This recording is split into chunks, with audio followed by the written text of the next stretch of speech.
La adullukum ala ma yamhullahu bihil khataya wa yarfa' bihid darajat. Maukah kamu aku ajarkan sesuatu amalan yang ringan, ya, tetapi Allah menghapus dengannya semua kesalahan-kesalahan dan mengangkat banyak derajat, bukan satu derajat. Ya. Nah, nanti hati-hati, ada satu syaitan nempel di dirinya. Kalau wudunya masih begitu, masih berulang-ulang was-was. Nanti dia kalau masuk, dia mikir, kayaknya belum sempurna, kayaknya belum nih, kayaknya belum. Nah, orang-orang ini kena syaitan namanya walahan. Jadi urusan ketemu Allah, mulainya wudu dulu. Ya, orang yang tidak berwudu, tidak pernah punya amalan ini, gak akan ketemu Allah Subhanahu Wa Taala semudah umat Nabi Muhammad Sallallahu Alaihi Wasallam. Kalau hati kita ini gelap, maka cahaya wajah ikut gelap. Nah, jadi ada amalan tanpa taubat, kok dosa-dosa kita gugur.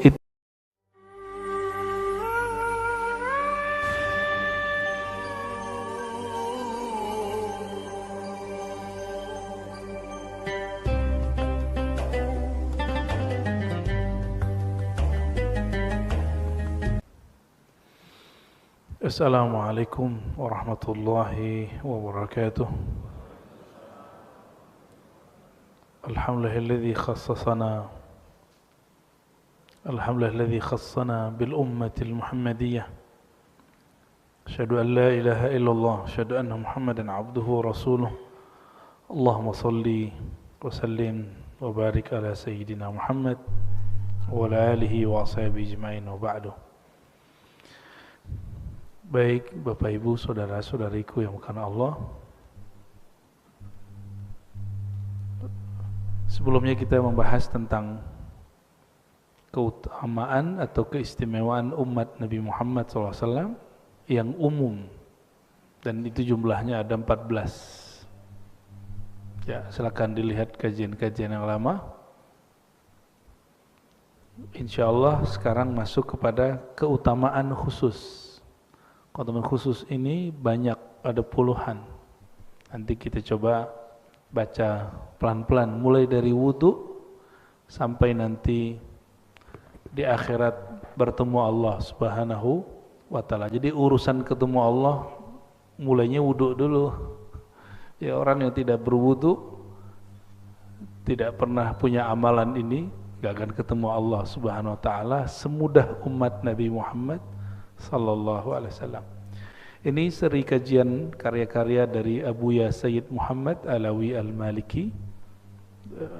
Ada beberapa majelis sebenarnya dulu saya pegang 3 kitab, hanya mengajarkan kitab Abuya Sayyid Muhammad di 3 majelis. Namun karena satu lain hal, kesibukan dan lain sebagainya, yang masih saya pertahankan di sini, ya. Karena kiainya, kiai yang nungguin masjidnya, Kiai Abdurrahman, pernah saya kerjain, tapi ternyata lolos. Ya,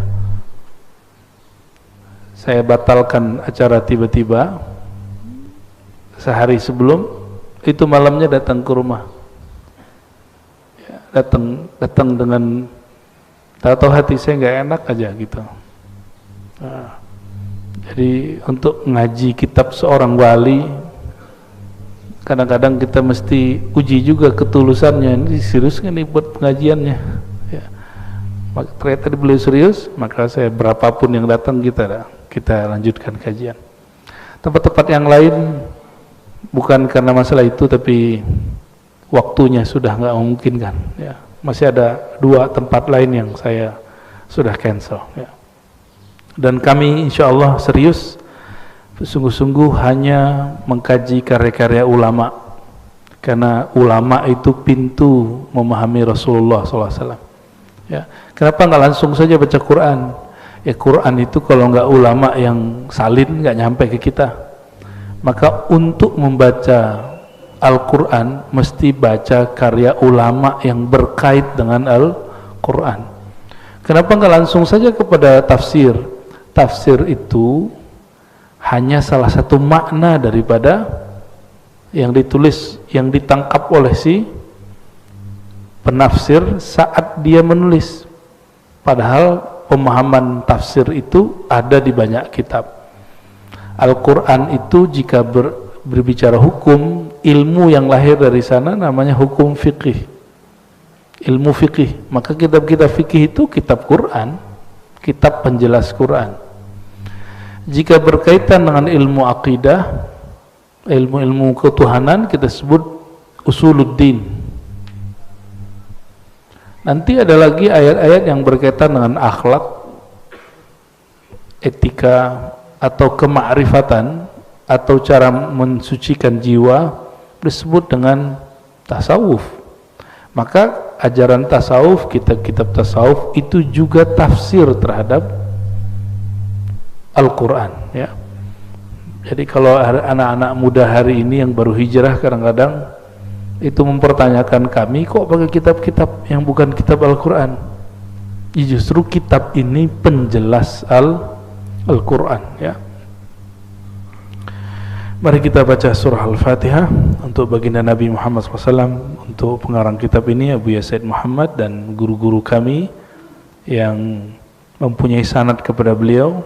Jadi jarak saya dengan beliau masih berjarak ada 1 orang, ya. Tapi murid-murid beliau masih banyak hari ini di Indonesia, dan Indonesia mempunyai atba' pengikut Abu Yasaid Muhammad terbanyak di dunia, ya. Untuk mereka semua dan untuk diri kita juga, kita bacakan surah Al-Fatihah. A'udzubillahi minasyaitonir rajim. Bismillahirrahmanirrahim. Shiratal mustaqim, shiratal ladzina an'amta 'alaihim ghairil maghdubi 'alaihim.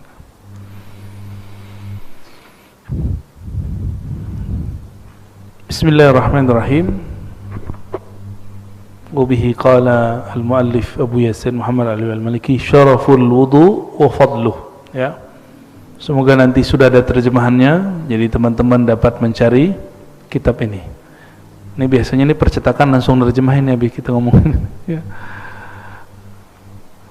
Syaraful wudu, kemuliaan wudu dan keutamaannya. Jadi beliau berbicara bukan dari sisi fikih, tapi kelebihan umat ini, umat Nabi Muhammad SAW dibandingkan umat terdahulu, dimulai dari yang kecil, yaitu wudu. Maka wudu yang kita lakukan tadi, termasuk tayammum, itu amalan yang tidak pernah ada seperti itu di amalan ulama-ulama Bani Israel. Umat-umat terdahulu nggak ada.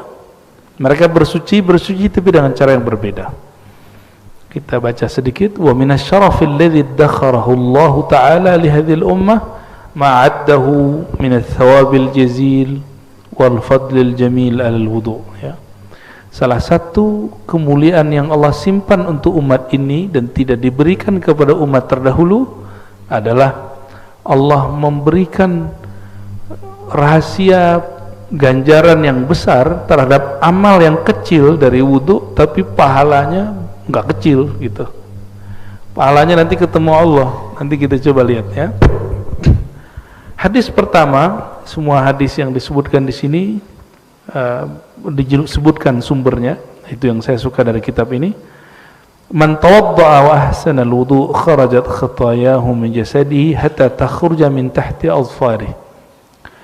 Orang yang berwudu lalu ahsanal wudu, bukan akmala, tapi ahsan, membaguskan wudunya. Karena menyempurnakan tidak mungkin, kita nggak bisa sempurna. Kharajat khatayahu min jasadi.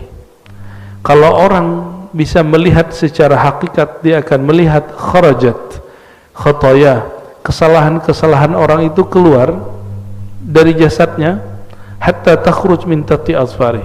Kalau ada yang masuk ke kuku lalu keluar, itu kotoran-kotoran yang zahir ataupun yang batin itu keluar. Begitu kata beliau di riwayat Imam Muslim, ya. Lalu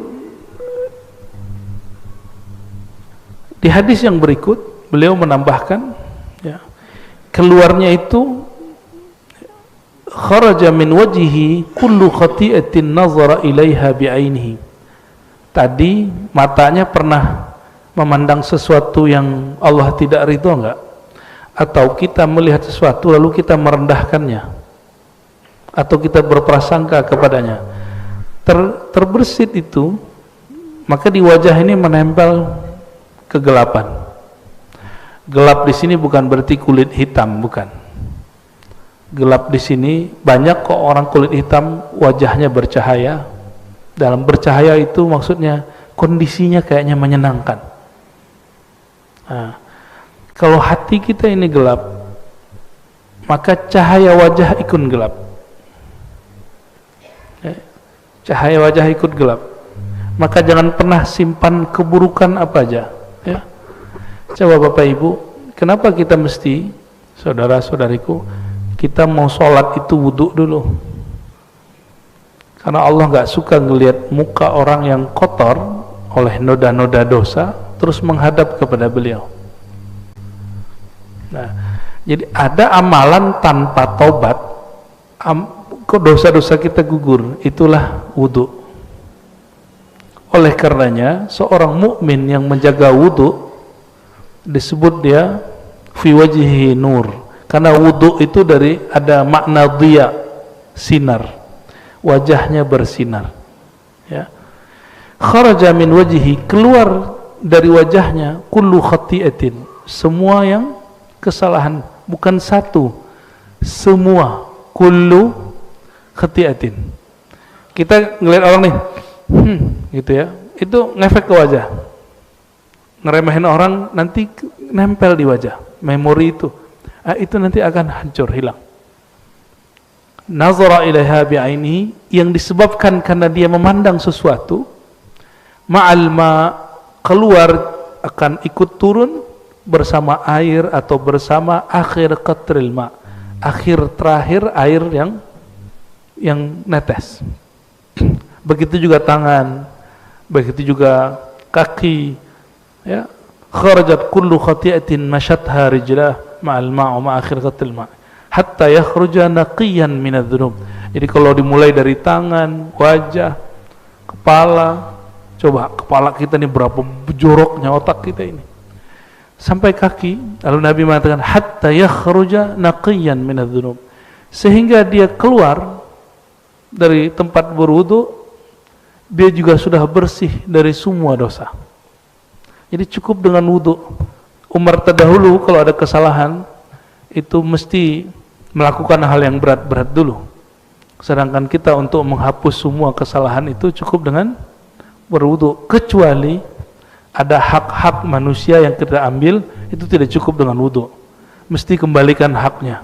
Ngambil sendal orang di masjid, ya balikin dulu sendalnya, nggak ada urusannya dengan wudu, ya. Di riwayat Amr bin Ambasah, ini juga riwayat Imam Muslim, ada kalimat begini, ma minkum rajulun yuqarribu wudu'ahu fayumadminu wa yastanshiku fayantathir illa kharrat khataya wajhi wa fihi wa khayashimihi, ya. Summa idza ghasala wajhahu kama amara Allah illa kharrat khataya wajhi min atrafi lihiyatihi mal ma. Sama dengan tadi, bedanya di belakang ada kalimat fa in huwa qama fa shalla fa hamidallahu wa athna alaihi majjadahu billadhi huwa lahu ahlun farra qalbuhu illa ansarafa min khati'ati kaiti yaumin yawma waladathu ummuh. Jadi mau diampuni seperti baru lahir, enggak mesti nunggu Ramadan. Kelamaan. Kan kelamaan tuh ke Ramadan, man shoma ramadhana imanan wa ihtisaban, itu masuk. Tapi ternyata ada amalan yang membuat kita bisa terlahir seperti bayi setiap hari. Apa itu? Berwudu. Kata beliau, tapi ada syaratnya. Dia berwudu dengan sebaik-baiknya, bukan selama-lamanya. Ini bedakan. Banyak yang berwudu lama tapi tidak sempurna. Wudu itu nggak usah lama. Wudu itu airnya nggak usah keluar banyak-banyak, karena yang buang-buang air itu anak-anak atau setan, dua aja. Ya. Airnya kenceng, terus wudunya lama. naik-naik ke atas udah basah separuh. Itu anak-anak yang begitu, ya. Atau yang kedua, temannya syaitan. Innal mubadzirina kanu ikhwanas, ya. Orang mubazir itu teman setan. Air mubazir itu teman setan. Teman-teman kita di Eropa itu kaget melihat orang Indonesia Jumatan airnya itu gede-gede gitu keluarnya. Nah, itu jangan sampai terjadi. Ini kebetulan negeri kita banyak air. Coba kalau nggak banyak air, dikit Pak ngeluarin. Nabi mengatakan sallallahu alaihi wasallam, iqtasid walau kunta fi nahrin jarin. Hendaklah kamu berhemat meskipun di air yang mengalir, di sungai. Nahrin artinya sungai, sungai yang mengalir. Jadi jangan boros-boros. Ya biasa aja. Sedikit. Saya kalau wudu saya keluarin sedikit. Ya. Coba nanti praktek habis ini wudu, keluarinnya sedikit. Ya. Jadi syaratnya supaya keluar habis wudu ditambah salat 2 rakaat. Fa in huwa qam atau qaimun fa shalla, jika dia salat 2 rakaat atau berapa rakaat, fa hamidallahu wa athna alaih, lalu dia puji Allah, dia besarkan Allah, billadzi huwa lahu ahlun, sebagaimana mestinya Allah pantas mendapatkan pujian. Wa farraga qalbahu lillah, lalu dia kosongkan hatinya hanya untuk Allah. Jadi kalau ada ajaran agama yang mengatakan kosongkan pikiran, nah itu separuh jalan sudah. Tapi mesti ditambah, kosongkan hatimu dari selain Allah, berarti diisinya cuma dengan nama Allah. Jangan kosong-kosong amat, nanti ada ngisi. Illan sarafa min khati'atihi, melainkan nanti ketika dia keluar, dia berdiri, pergilah semua dosanya, hilanglah semua dosanya seperti bayi baru lahir. Kaihaiti yauma kayauma waladathu ummu, seperti hari dia baru lahir. Nah, itu wudu yang gimana? Wudunya selalu ingat Allah, airnya tidak mubazir dan tidak was-was. Nah, jadi wudu itu jangan berulang-ulang yang was-was. Ya. Orang yang was-was, saya sampaikan kepada yang was-was yang wudunya lama, coba amalkan wudu hanya sekali-sekali. Jadi jangan 3 kali. Cobain. Jadi ada teman-teman kita yang seperti itu, kita buat latihan. Kamu hanya boleh berwudu sekali seminggu ini. Jadi dia sekali wajah, sekali tangan. Itu berat bagi dia. Setiap wudu setengah jam. Itu pas masuk masjid udah basah separuh. Padahal ini sudah dewasa. Ternyata pernah baca kitab tapi salah faham. Imam Ghazali mengajarkan kalau wudu sampai di tangan baca apa, di wajah baca apa. Itu bukan dibaca begini. Itu hanya dimakrifatkan, hanya dimaknakan, bukan kemudian panjang nanti. Itu doanya udah 3 lembar. Kapan selesainya? Ya. Maksud Imam Ghazali enggak begitu. Ya. Yang berwudu masih lama, nah, nanti hati-hati. Ada satu syaitan nempel di dirinya. Kalau wudunya masih begitu, masih berulang-ulang was-was. Nanti dia kalau masuk dia mikir, kayaknya belum sempurna, kayaknya belum. Nah, orang-orang ini kena syaitan namanya walahan. Apa nama syaitannya? Walahan. Syaitan inilah yang memberi was-was di dalam pikiran sehingga orang yang berwudu merasa wudunya belum sempurna. Wudu kita nggak akan pernah sempurna, tapi cukupkan rukun dan syaratnya. Udah, nggak usah sempurna. Yang sempurna hanya milik Allah Subhanahu wa Ta'ala.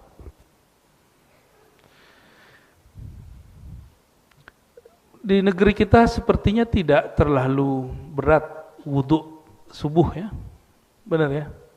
Tapi di Turki atau di negeri-negeri subtropis, di Eropa, di India di musim dingin, di Cina, termasuk di semua wilayah Arab musim dingin, itu wudu, bayangkan lagi 2 derajat, 3 derajat, 4 derajat, gimana perasaannya wudu?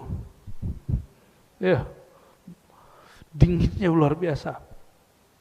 Tapi ternyata kalau mau jadi wali Allah, salah satunya al-wudu' alal makarih. Ya, annal wudu' alal makarih yarfa'ud darajat.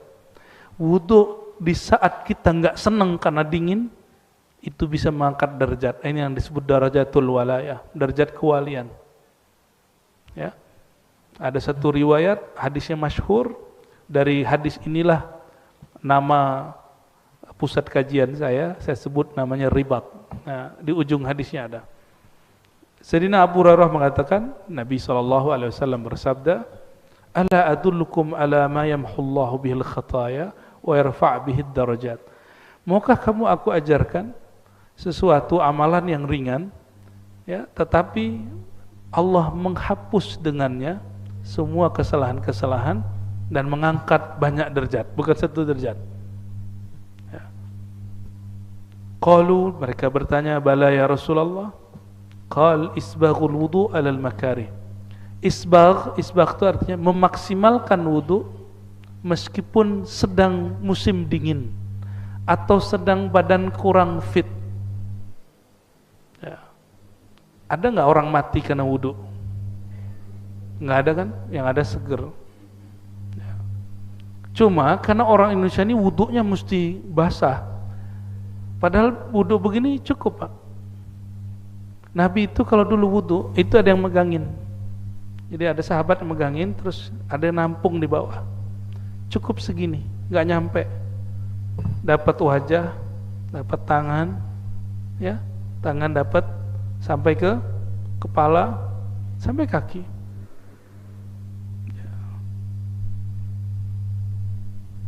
Nggak perlu saya tunjukin lah ya, sudah banyak orang nyontohinnya di YouTube ya. Cara berwudu dengan satu gayung gitu banyak.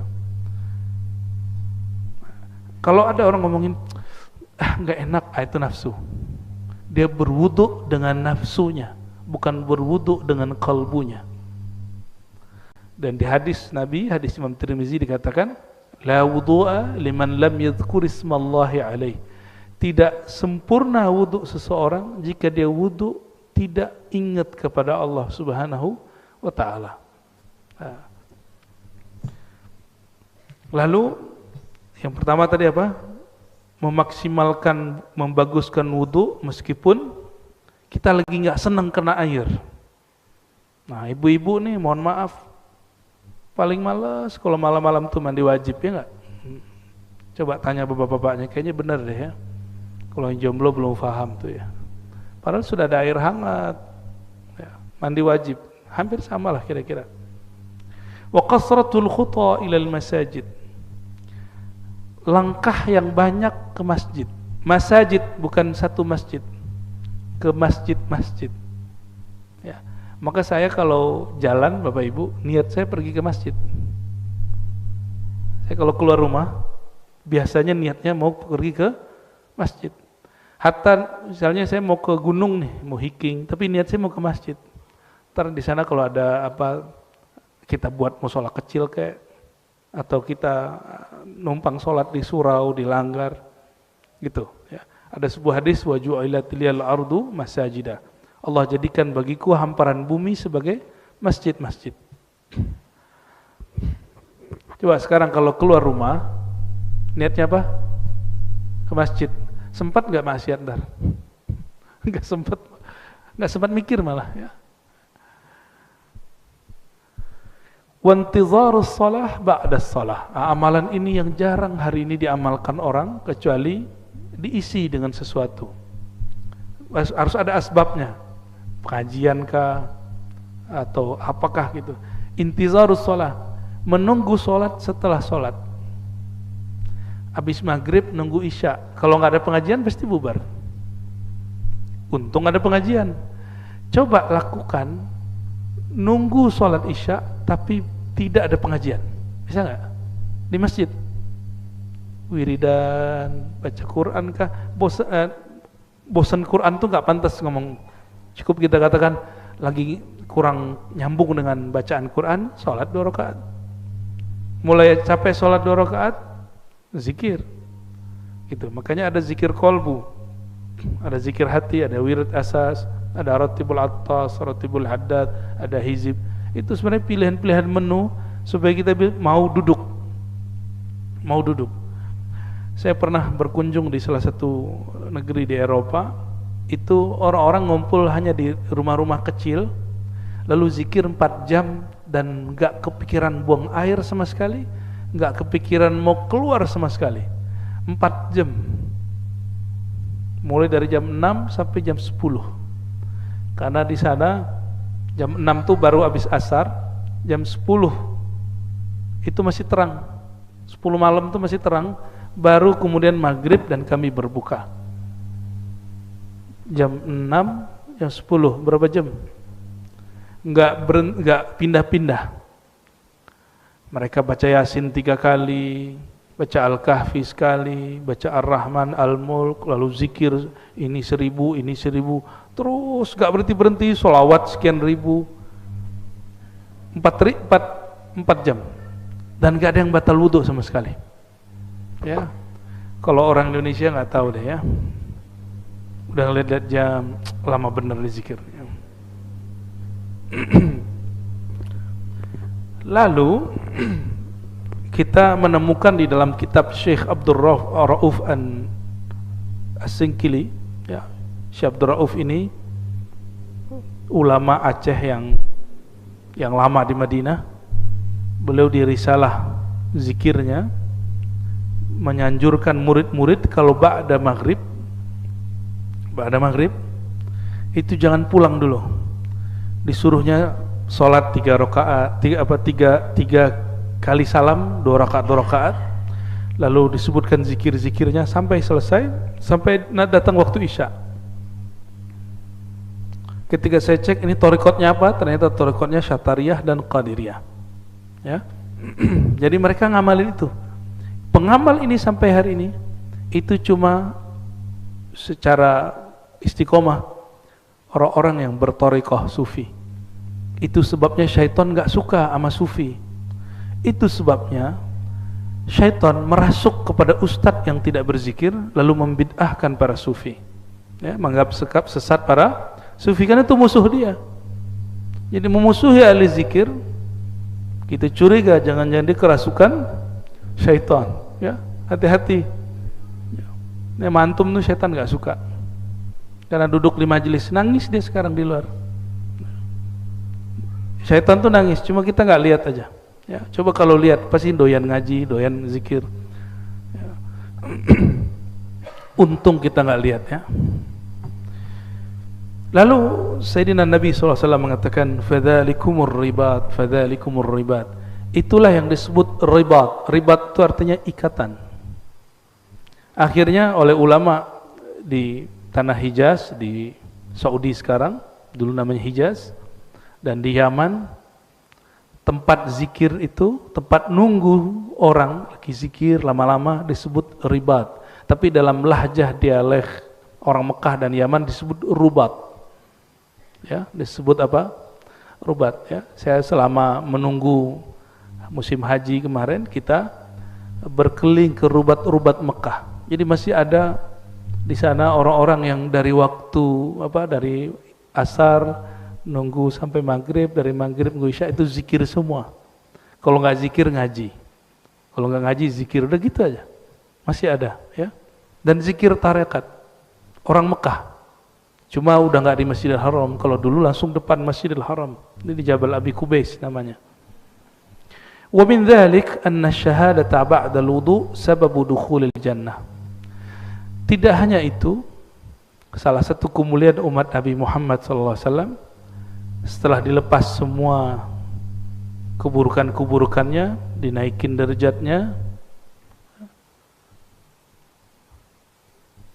dijadikan syahadat setelah wudu sebab masuk surga.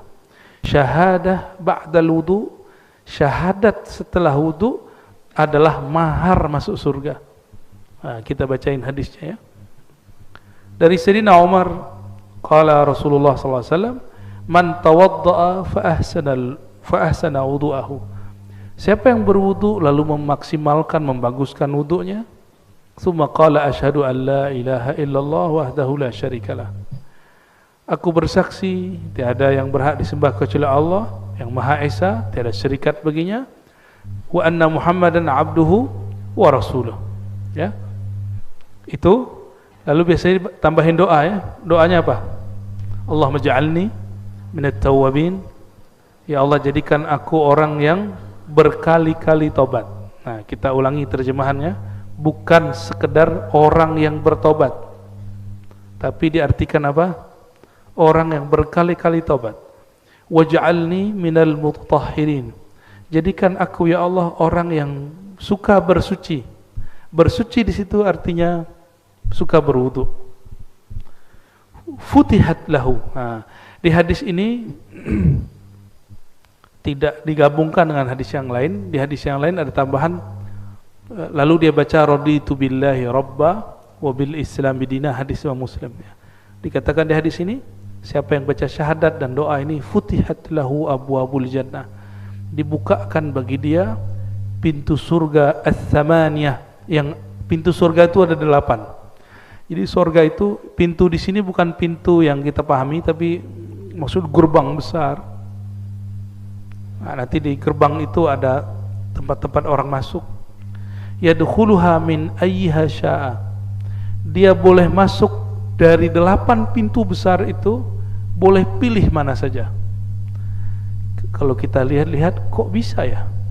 Oh, ternyata wudu itu adalah asal semua ibadat. Kenapa? Kalau kita nggak wudu, sah nggak sholatnya? Orang nggak wudu baca Qur'annya nikmat nggak? Orang nggak wudu ngajinya pun nggak fokus. Ya, orang yang tidak wudu juga tidak diperkenankan tidak sempurna dia melakukan manasiknya. Ya, jadi wudu itu boleh disebut aslu kulli ibadatin, karena dia isinya bertaharah, bersuci. Ini tentang wudu. Jadi wudu itu apa saja kata Said Muhammad? Wudu itu mensucikan manusia, setiap anggotanya. Cuma di sini tidak disebutkan satu rahasia, ya, karena ada yang membid'ahkannya. Kalau kita wudu di akhir, jadi yang ngusap yang terakhir itu tetesannya minum, gitu. Nah, dan ini dijadikan sebagai amalan oleh Sidi Ahmad bin Idris al-Idrisi, seorang ahli hadis dan juga seorang ahli zikir di abad keberapa itu ya, 1800 itu berarti abad 19 ya. Beliau mengajarkan salah satu cara untuk mengurangi porsi syaitan dalam diri.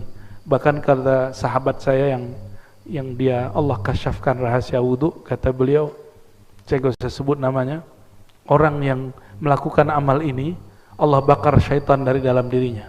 Wallahu a'lam bishawab. Mungkin saja, ya. Nanti dicobain Pak. Kalau wudu, usapan yang ketiga jangan pertama. Kan yang pertama yang keluar apa? Kotoran, dosa. Yang ketiga itu sudah cahaya. Jadi yang ketiga terakhirnya baru di sisa aja di sini. Gitu. Gosok kemudian diambil, enggak.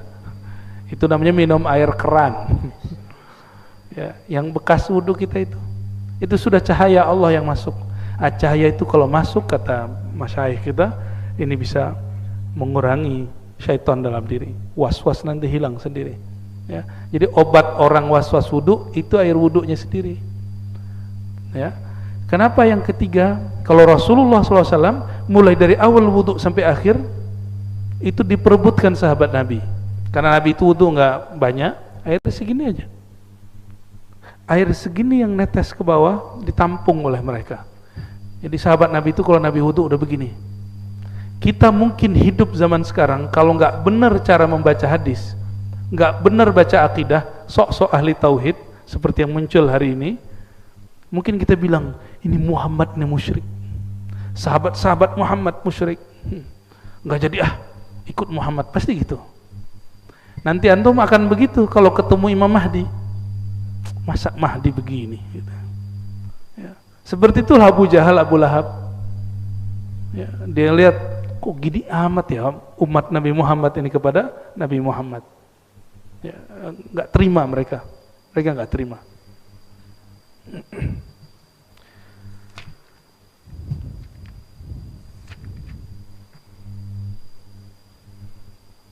Itu barangkali tentang wudhu ya. Kita lanjut atau pertanyaan?